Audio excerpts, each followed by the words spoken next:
জয় যিশু। প্রথম পাঠ প্রবক্তা ইসায়ার গ্রন্থ 10 অধ্যায় 5 থেকে 7 পদ, 13 থেকে 16 পদ।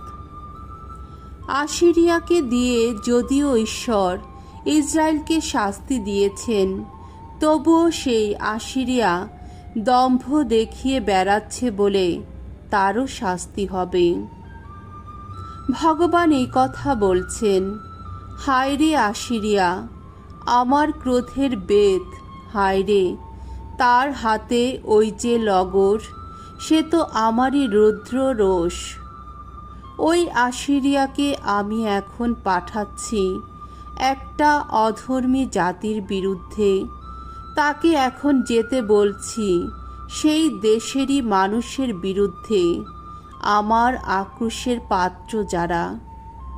তাকে বলছি আমি, সে যেন লুটে নিয়ে যায়, সব কিছুই কেড়ে নিয়ে যায়। সে যেন ওই দেশের যত লোককে পথের কাদার মতোই মারিয়ে দিয়ে যায়। কিন্তু আশিরিয়ার উদ্দেশ্য তেমন তো নয়, তার মনের অভিপ্রায় তেমন তো নয়। সে মনে মনে শুধু চায় ধ্বংস করতে, জাতির পর জাতির উচ্ছেদ ঘটাতে। সে তো এই কথাই বলছে, ওই সব যা কিছু করেছি আমি, করেছি নিজেরই বাহুবলে, নিজেরই বুদ্ধি বিচারে। আমি তো বিচক্ষণ মানুষ। যত জাতির দেশের সীমানা আমি মুছেই দিয়েছি, লুট করে এনেছি তাদের সঞ্চিত সম্পদ। সিংহাসনে বসেছিল যারা, আমি শক্তিমান মানুষেরই মতো তাদের নামিয়ে দিয়েছি। হাত বাড়িয়ে অন্যান্য জাতির অর্থ সম্পদ পাখির বাসারই মতো খুঁজে পেয়েছি আমি। কেউ যেমন পড়ে থাকা ডিমগুলো কুড়িয়ে নিয়ে আসে, আমিও তেমনি গোটা জগৎকে হাতের মুঠোয় এনেছি। কই একটা পাখাও তো নড়েনি তখন, একটা ঠোঁটও তো খোলেনি তখন। কোনো কিচমিচ শব্দ শোনা যায়নি কোথাও। যে কুড়ুল দিয়ে কেউ কোনো কিছু কাটে, কুড়ুলটা সেই তারই বিরুদ্ধে করে কি আস্ফালন। যে করাত চালায়, করাতটা কি তারই চেয়ে নিজেকে বড় বলে জাহির করে বেড়ায়। এ যেন কোনো লোক একটা বেত হাতে তুলে নিয়েছে, আর বেতটাই তাকে চালাচ্ছে এখন। কিংবা যেন একটা কাঠের লগর তুলে ধরেছে একটা মানুষ, যে নিজেই কাঠের তৈরি নয়। তাই স্বয়ং প্রভু বিশ্বপতি ভগবান যিনি, তিনি আশিরিয়ার ওই সব হৃষ্টপুষ্ট যোদ্ধার শরীরে এনে দেবেন রোগের শীর্ণতা। তখন আশিরিয়ার গরিমার তলায় তলায় জ্বলতে থাকবে যেন তীব্র কোনো জ্বালা, যেন আগুনেরই জ্বালা। প্রভুর বাণী। ঈশ্বরকে ধন্যবাদ।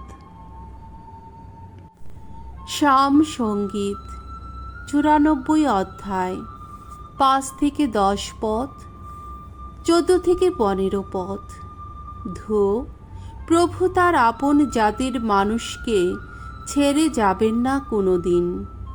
ওগো ভগবান, তোমার এই আপন জাতির মানুষ যারা, তাদের তো পিষে মারছে ওরা। তোমার আপন জন যারা, তাদের তো করছে কত না পীড়ন। যত বিধবা ও প্রবাসীর প্রাণ নিচ্ছে ওরা, পিতৃহীন শিশুদের হত্যা করছে ওরা। ওরা কিনা ভাবে ভগবান কোনো কিছু দেখতেই পান না। যাকবের ঈশ্বর তো এই সব কিছু গ্রাহ্যই করেন না। তোমরা বরং একটু ভেবে দেখো, ওহে অতি মূঢ় মানুষের দল, তোমাদের জ্ঞান বুদ্ধি কি হবে না কোনো দিন? ওহে নির্বোধের দল। মানুষের কান বসিয়েছেন যিনি, তিনি কি নিজেই বধির হতে পারেন?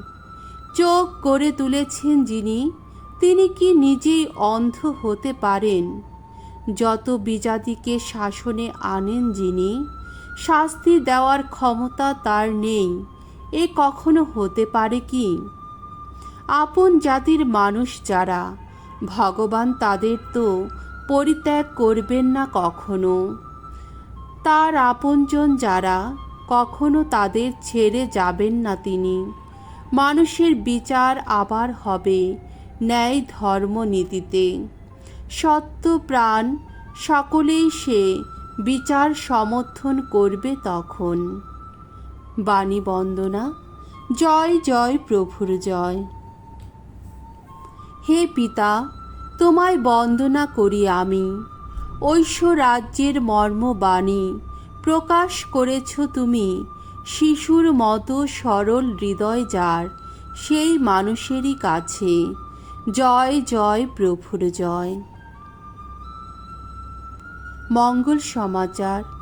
মথি রচিত মঙ্গল সমাচার 11 অধ্যায় 25 থেকে 27 পদ। শিশুর মতো সরল হৃদয় যারা, তাদেরই কাছে প্রকাশিত হয় ঐশ্ব বাণীর মর্মার্থ। একদিন যিশু এই কথা বললেন, হে পিতা, হে স্বর্গ মর্তের প্রভু, আমি তোমার বন্দনা করি, কারণ স্বর্গরাজ্যের এই সমস্ত কথা তুমি জ্ঞানী ও বুদ্ধিমান লোকদের কাছে গোপন রেখেছ আর প্রকাশ করেছ নিতান্ত শিশুদেরই কাছে। হ্যাঁ পিতা, এই তো তুমি চেয়েছিলে, এতেই ছিল তোমার আনন্দ। যিশু বলে চললেন, আমার পিতা আমারই হাতে সমস্ত কিছু তুলে দিয়েছেন। পিতা ছাড়া আর কেউই পুত্রকে জানে না, আবার পিতাকেও কেউই জানে না শুধু পুত্র ছাড়া। আর পুত্র নিজেই যাদের কাছে পিতাকে প্রকাশ করতে চায় তারা ছাড়া। প্রভুর মঙ্গলময় বাণী। খ্রিস্ট প্রভু তোমার প্রশংসা হোক।